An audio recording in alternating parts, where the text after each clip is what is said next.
我這輩子沒想過我會去大陸。大陸，我淨係知我去咗之後，人哋而家咁樣。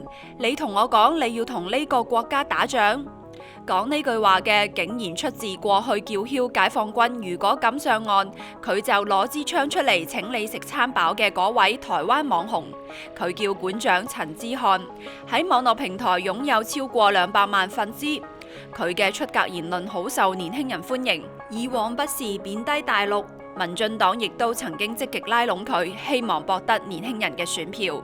館長近日首次嚟到大陸，喺上海展開6日5夜自由行之旅，並喺網上全程直播旅途見聞。返到屋企之後，館長唔單止改口話唔要同大陸打仗，仲直言大家都係中華民族，都係中國人。究竟係乜嘢令館長打臉，更令佢對台灣傳媒高呼自己俾民進黨呃咗，民進黨係騙子？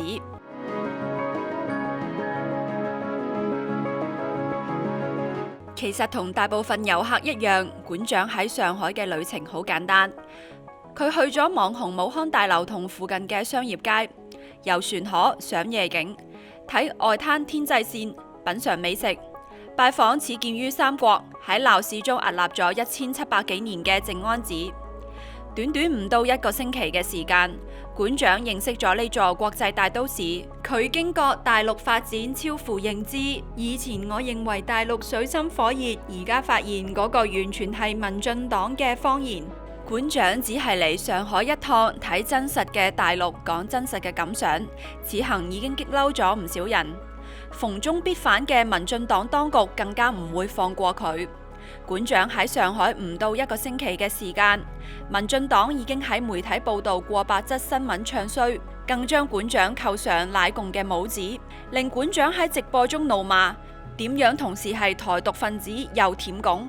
難道這是全新嘅變異品種？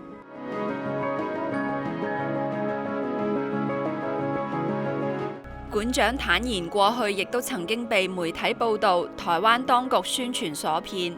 返到台灣之後，佢話所有嘅台灣同胞都一樣，咁過嚟就係滿分。你今日只要願意嚟，用你嘅親身經歷嚟體驗，你就會知道一切都係假嘅。嚟睇過先係真嘅。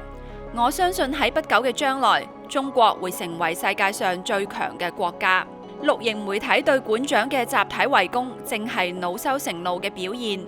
民進黨長期欺騙台灣民眾，宣傳大陸食唔起茶葉蛋，高鐵冇靠背，餐餐食榨菜，煽動恐中、仇中、反中情緒。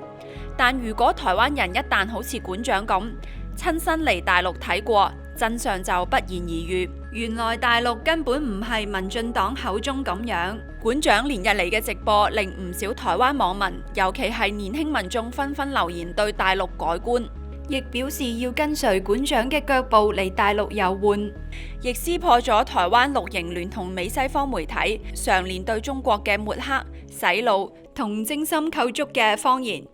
正如館長所講，嚟睇過先係真嘅。中國不斷擴大免簽朋友圈，開門迎客，令更多人嚟親自睇下真實嘅中國，見證中國嘅發展。真相就係最好嘅宣傳。